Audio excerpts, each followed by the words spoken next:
You ask Tiger to solve.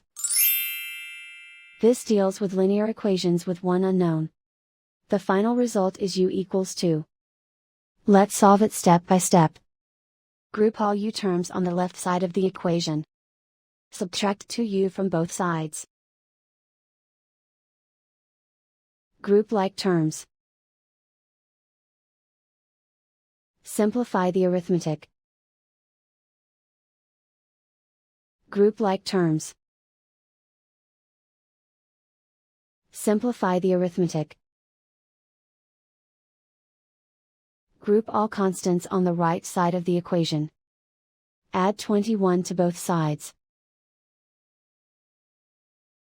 Simplify the arithmetic.